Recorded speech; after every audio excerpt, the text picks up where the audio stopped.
নমস্কার, আমি আরাত্রিকা। আপনারা দেখছেন নিউজ টুডে। টালিগঞ্জ মোড়েবেড়িয়া বৌদ্ধ সমিতির পক্ষ থেকে আজকে যারা টালিগঞ্জ সম্বোধিত বুদ্ধবিহারে উপস্থিত হয়েছেন, আমাদের বুদ্ধ পূর্ণিমা উপলক্ষে আন্তরিক শুভেচ্ছা এবং সকলের মঙ্গল নিয়ন্ত্রণ প্রার্থনা করছি।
দেখুন, বর্তমান পরিস্থিতি আমরা দেখতে পাচ্ছি, বিভিন্ন নিউজ, বিভিন্ন টিভি খুললেই দেখা যাচ্ছে এই যে পাকিস্তান আর ভারতবর্ষের মধ্যে একটা যে দ্বন্দ্ব লেগে আছে, যে যুদ্ধ এখন মোটামুটি কিছু শান্ত হয়েছে। তো আজকে আমরা এই বুদ্ধ পূর্ণিমার দিনে যে ভগবান বুদ্ধ আমাদের যে শিক্ষা দিয়েছেন, বিভিন্ন আমাদের দেশের বড় বড় যারা লিডাররা আছেন তারাও বিভিন্ন জায়গার মধ্যে গিয়ে বলেন যে ভারতবর্ষ হচ্ছে বুদ্ধের দেশ। তো বর্তমান যে পরিস্থিতি, সেই পরিস্থিতির মধ্যে সবাই এটাই বলছেন যে যুদ্ধ নয়, বুদ্ধ চাই। তো আজকের এই বুদ্ধ পূর্ণিমার দিনে আমি এটাই বলতে চাইব যে দান্দা আজকে মানে যেটা চলছে আজকে পাকিস্তান ভারতবর্ষের মধ্যে, সেই যুদ্ধটা যত তাড়াতাড়ি সম্ভব যাতে সেটা শান্তির দিকে চলে আসে।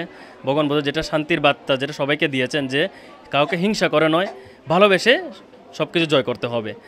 তো সেই দিনে আজকে বুদ্ধ পূর্ণিমার দিন, আজকে যেখানে ভগবান বুদ্ধের জন্ম একই তিথিতে, ওনার বুদ্ধত্ব জ্ঞান লাভও একই তিথিতে, আজকে ওনার মহাপরিনির্বাণ মানে ওনার মৃত্যু সেই একই তিথিতে, আজকে তিনটা স্মৃতি বিজড়িত আজকে আমরা এই বুদ্ধ পূর্ণিমা অনুষ্ঠান সম্পাদন করে থাকি। তো এই বুদ্ধ পূর্ণিমা অনুষ্ঠানে আমি সবার উদ্দেশ্যে, আপনাদের এই চ্যানেলের উদ্দেশ্যে আমি একটা বার্তা দিতে চাইব, সবাইকে হিংসা করে নয়, সবাইকে ভালোবেসে মৈত্রী দিয়ে সবাইকে কাছে ডাকে না। এই আমরা এবার 2569তম বুদ্ধ পূর্ণিমা আমরা অনুষ্ঠান সম্পাদন করছি। আমার নাম হচ্ছে বুদ্ধিজ্যোতি ভিক্ষু। আমি এই টালিগঞ্জ সমুদ্রী বুদ্ধ বিহারে উপাধ্যক্ষ হিসেবে 5 বছর ধরে অবস্থান করি। দেখুন, আজকে ভারতবর্ষে প্রচুর উতাল পাতাল রয়েছে। আর পাকিস্তান আর ভারতের মধ্যে যে একটা দ্বন্দ্ব এসছে এবং এই যুদ্ধের পরিস্থিতি হয়েছে, তাতে আমাদের একটাই মানে মেসেজ যে আমরা শান্তি চাই। আমাদের বৌদ্ধের একটা মানে যে বাণীটা রয়েছে, বৌদ্ধের যে নীতি রয়েছে, বৌদ্ধের কথা অনুযায়ী ওনার যে কথা যে সবাইকে শান্তির মাধ্যমে এবং সবাইকে কাছে রাখো।